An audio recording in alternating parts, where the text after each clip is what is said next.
Good afternoon, all of you. Today, welcome to SST class. We will study about this chapter third.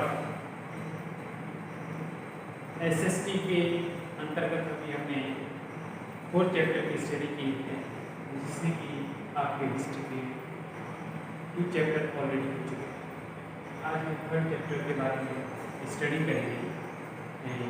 Student, जिस प्रकार से हमने इससे पहले वाले चैप्टर को किंगडम के बारे में पढ़ा कि एक छोटे छोटे साम्राज्य जो साउथ इंडिया के है, जिसमें जो चालुक्य, पल्लव, राष्ट्रकूट वंशों के बारे में हमने स्टडी की, उसी प्रकार से हम मिडिवल हिस्ट्री के अंतर्गत दिल्ली सुल्तान के बारे में स्टडी करेंगे। चैप्टर का नाम भी द दिल्ली सुल्तान। दिल्ली सुल्तान से बहुत सारे सुल्तान दिल्ली सल्तनत के अंतर्गत आए, जिन्होंने भारत पर कब्जा करके यहाँ पर एक अपना किंगडम, एक राज्य अभिषेक किया और एक साम्राज्य को चलाया। तो उसके अंतर्गत क्या क्या परेशानियाँ भारत के लोगों को सहनी पड़ी, और बाहर से जो आए थे, जो तुर्किस्तान से लोग आए थे, उन्होंने किस तरीके से भारत पर कब्जा किया, इसके बारे में हम इस चैप्टर के अंतर्गत स्टडी करेंगे। बहुत लॉन्ग चैप्टर है और मैं आज इसका इंट्रोडक्शन दूंगा आपको कि किस तरीके से हमें इसके अंतर्गत पढ़ना है, और उसके अनुसार से हम स्टडी करेंगे इस चैप्टर। तो इसमें आप कह सकते हैं, सबसे पहले आपने समझना है कि दिल्ली सल्तनत है क्या। इस चैप्टर का ही नाम है द दिल्ली सुल्तान। सुल्तान जो आपके राजकुमार होते हैं, जो एक राजा होता है, उसे सुल्तान भी कहा जाता है। तो सुल्तान में दिल्ली मतलब दिल्ली के सुल्तान के बारे में अध्ययन करेंगे। कौन से दिल्ली के सुल्तान थे, किस टाइम से। सबसे पहले आपने हिस्ट्री के अंतर्गत समय का एक समय को क्रमबद्ध तरीके से होना जरूरी है, जिसमें कि आप कह सकते हैं कि दिल्ली सल्तनत के अंतर्गत डिफरेंट टाइप के शासक कह सकते हैं आप, और सुल्तान कह सकते हैं आए। तो कौन कौन सी डायनेस्टीज थी, कौन कौन से रूलर्स थे, जिससे कि दिल्ली सल्तनत में किस प्रकार से कब्जा किया और दिल्ली सल्तनत को एक कैपिटल बनाया उन्होंने। उससे पहले किस प्रकार से और किस साम्राज्य का शासन चल रहा। तो इसमें आप देख सकते हैं कि इससे पहले हम जो शासन चल रहा था वो भी एक फॉर्मर ही थे, जैसे मोहम्मद बिन गोरी। उनके शासन करते करते उन्होंने एक दिल्ली सल्तनत में अपने गुलाम को कह सकते हैं, अपने गुलाम को एक शासक बनाया, जिसका नाम था Qutbuddin Aibak. Qutbuddin Aibak early Turkish ruler से था, जो फर्स्ट वाला है, इसे गुलाम वंशी कहा जाता है हिंदी में, जिसका टाइम पीरियड था 1206 से लेकर 1290 तक था इसका टाइम पीरियड। तो इसके बारे में आप अच्छे से जान सकते हैं कि इसके अंतर्गत सबसे जो एक शासक था वो कुतुबुद्दीन ऐबक था, जिसने एक इस वंश की स्थापना की। तो जो मोहम्मद गोरी थे, उनके वंशज, उनके गुलाम थे, उन्होंने ही उन्हें नियुक्त कर दिया था कि मेरे बाद जो अगला शासक होगा वो कुतुबुद्दीन ऐबक होगा, जो कि एक अर्ली तुर्किश रूलर से बिलोंग करता था। तो इस तरीके से दिल्ली सल्तनत की नींव रखी गई, जिससे कि दिल्ली के सुल्तान में सबसे पहले जो नाम आता है वो आता है कुतुबुद्दीन ऐबक। वो एक गुलाम था, और गुलाम होने के बाद भी उसके राजा ने उसे दिल्ली का सल्तनत घोषित किया। वहीं से दिल्ली सुल्तान जो एक दिल्ली सल्तनत प्रारंभ होता है, और इस वंश ने जो टाइम पीरियड है 1206 से लेकर 1290 तक शासन किया। एडी लिखा है यहाँ से, ये आप याद रखना, क्योंकि मैंने 6 क्लास में आपको पढ़ा रखा है कि एडी और इसमें क्या अंतर है। तो इसके बाद जो अगला शासक अगली डायनेस्टीज आई, तो ये आएगा आपका खिलजी डायनेस्टी। तो खिलजी डायनेस्टीज में बहुत सारे शासक थे, जैसे कि आपके गुलाम वंश में थे। गुलाम वंश में आपका कुतुबुद्दीन ऐबक था, और आपकी रजिया सुल्तान थी, एक महिला शासिका बनी और जिसने एक इतिहास रचा, एक हिस्ट्री में बहुत बड़ा नाम है रजिया सुल्तान। क्योंकि उस समय महिलाओं को बोलने का अधिकार नहीं था, मीटिंग अटेंड करने का अधिकार नहीं था, एजुकेशन इतना खास नहीं दिया जाता था, महिलाओं को एक पर्दे के अंदर रखा जाता था, क्योंकि जो बाहर से फॉरेनर आते थे उनसे बचने के लिए इस तरीके से रिलीजन्स, अलग अलग संस्कृतियाँ, अलग अलग परिवर्तन, अलग अलग परंपराएं भारत में विकसित हुई। क्योंकि यहाँ पर कई प्रकार के कई वंशज मुगल वंश आने लगा बाद में, बहुत सारे इससे पहले जो फॉरेनर थे वो आते रहे, और उनसे महिला का जो विकास है वो नहीं हो पाया। तो उसमें लेकिन रजिया सुल्तान एक योग्य शासिका होने से इल्तुतमिश ने घोषित की। इल्तुतमिश के जो पुत्र थे वो अयोग्य थे और वो योग्य थे, तो उसको शासिका बना।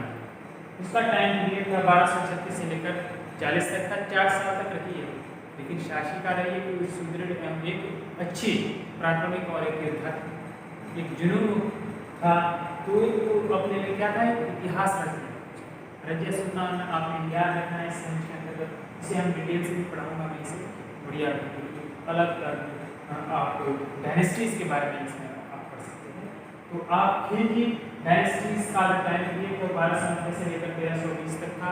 ये बहुत ही, इसमें जलालुद्दीन खिलजी एक इस वंश का संस्थापक था, और उसके बाद जो अलाउद्दीन खिलजी है, जो कि आपने अलाउद्दीन खिलजी तो बहुत सारे लोग जानते ही हैं, जो पद्मावत मूवी आई थी उसमें अलाउद्दीन खिलजी का जिक्र किया गया है।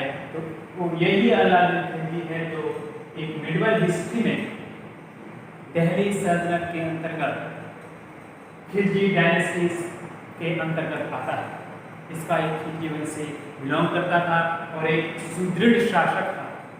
इसके नियम कानून बाजार नीति एक अच्छा सा एक डायनेस्टीज चल रही थी इसके टाइम पीरियड में, और इसने एक सुधार और चोरी किस तरीके से बचा जाता है, क्या नियम बनाए जाते हैं, बाजार में कोई लूटपाट कर रहा है इसके लिए क्या नियम बनते हैं, उस तरीके की बहुत सारी घटनाएं थी जो कि अलाउद्दीन खिलजी ने स्टार्ट की। अलाउद्दीन खिलजी से तो बहुत सारे लोग परिचित हैं जो मूवीज़ वगैरह देखते हैं, क्योंकि उसमें अलाउद्दीन खिलजी का जिक्र है पद्मावत मूवी में। तो वही अलाउद्दीन खिलजी है, उसका एक साम्राज्य भी बहुत बड़ा था। मैं अभी मैप में दिखाऊंगा कि दिल्ली सल्तनत का साम्राज्य किस प्रकार से विस्तृत हुआ था। तो अब इसके बाद आपका तुगलक डायनेस्टीज के बारे में बात की जाए तो 1320 से लेकर 1414 तक। तो वहीं तुगलक में सबसे जो एक पढ़ा लिखा एक बुद्धिमान शासक कह सकते हैं, कौन था? मोहम्मद बिन तुगलक। जबकि इस वंश की जो स्थापना की थी वो गयासुद्दीन तुगलक ने की थी, और इसमें फिरोज शाह तुगलक एक महान शासक के रूप में रहा। बहुत सारे अच्छे अच्छे शासक इसमें आए, बहुत अच्छे एम्पायर का एक कह सकते हैं आप डायनेस्टीज थी। तो इसमें आप तुगलक वंश के अच्छे से जान पाओगे और इसे हम आगे अच्छे से डिटेल से पढ़ेंगे। तो उसके बाद आपका आता है सैद वंश। सैद डायनेस्टीज आपका 1440 से लेकर 1451 तक। तो 1414 से लेकर 1451 तक इसका समय पीरियड था सैद वंश का। इसमें बहुत सारे शासक हुए, और इसके बाद आपका लोधी डायनेस्टीज थी जो कि एक दिल्ली सल्तनत की अंतिम कह सकते हैं आप, दिल्ली सल्तनत की अंतिम लास्ट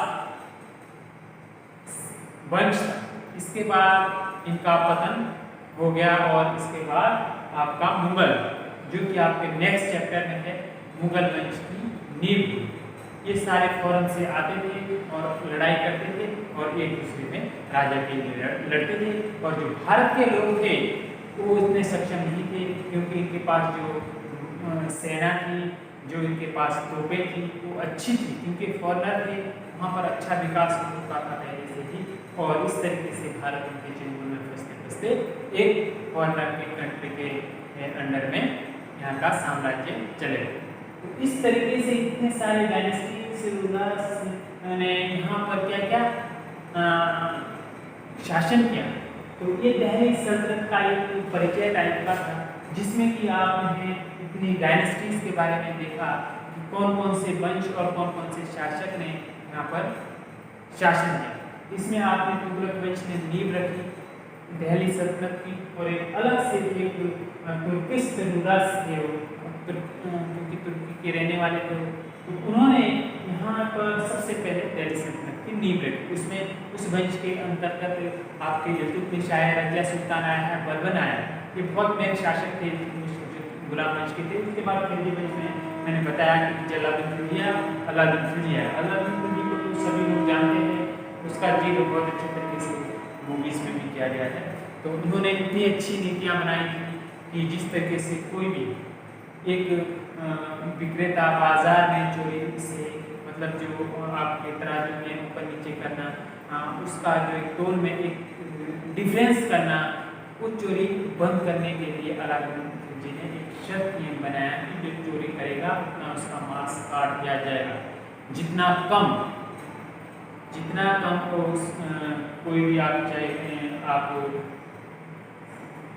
परचून कर रहे हैं, तो परचून में उसमें कुछ भी आ सकता है, यदि वो कम दिया जाता है तो उतना मांस उसका काट दिया जाएगा। कितनी गंभीर सजा थी, जो कि एक बहुत डरावनी सजा थी, उससे उसमें चोरी का इतना नहीं था। उनकी अच्छी नीतियाँ थी, उनकी भू राजस्व पर लैंड रेवेन्यू के लक्ष्य पर भी बहुत अच्छी नीतियाँ निकाली थी उन्होंने, और एक सैनिक के लिए एक अच्छी सेना उनके समय में बनी थी, और सेना को नगद वेतन देने का एक प्रावधान अलाउद्दीन खिलजी ने सबसे पहले। अलाउद्दीन खिलजी एक बहुत ही महान शासक के रूप में उभरा, उसकी कुरीतियाँ भी बहुत ज़्यादा थी, और लेकिन एक सुदृढ़ साम्राज्य किस तरीके से बनाया जाता है वो उसके अंतर्गत उसने बहुत अच्छे से काम किया। उसकी नीति को फिरोज शाह तुगलक ने भी अपनाया, जो कि दिल्ली सल्तनत का ही शासक था, जो कि तुगलक वंश का था। और उसके बाद आप मुगल पीरियड में भी महान शासक अकबर की बात की जाती है, तो उसने अलाउद्दीन खिलजी की जो नीतियाँ थी उसे अपनाया। शेरशाह सूरी ने भी उस चीज़ को अपनाया। मनसबदारी व्यवस्था वगैरह जो थी वो आगे आप पढ़ेंगे, जब मुगल काल को पढ़ेंगे तो उसमें सब चीज़ें आएंगी। तो मैं आपको दिखाता हूँ कि मैप में आप किस तरीके से दिल्ली सल्तनत को पहचान सकते हैं कि दिल्ली सल्तनत कहाँ पे है। दिल्ली सल्तनत में आप यहाँ इसमें देख रहे हैं कि दिल्ली सल्तनत जो साम्राज्य था, आप देख रहे हैं कि दिल्ली यहाँ दिल्ली है। तो जो दिल्ली के आसपास के ये साइड, जिसमें कि आपका पाकिस्तान, नेपाल, बहुत सारी ये चीज़ें आती हैं, ये सब दिल्ली सल्तनत के अंतर्गत आती थी, और दिल्ली में एक साम्राज्य था। लेकिन अब जो आगे चैप्टर आएगा मुगल जो डायनेस्टीज आएगी, तो एक बहुत बड़ा साम्राज्य था, दिल्ली का इतना नहीं। मुगल तो एक बहुत एक सुदृढ़, जैसे कि आपको एम्पायर के बारे में जान सकते हैं, वो एक बहुत बड़ा साम्राज्य है जो आपने सबसे पास में पढ़ा।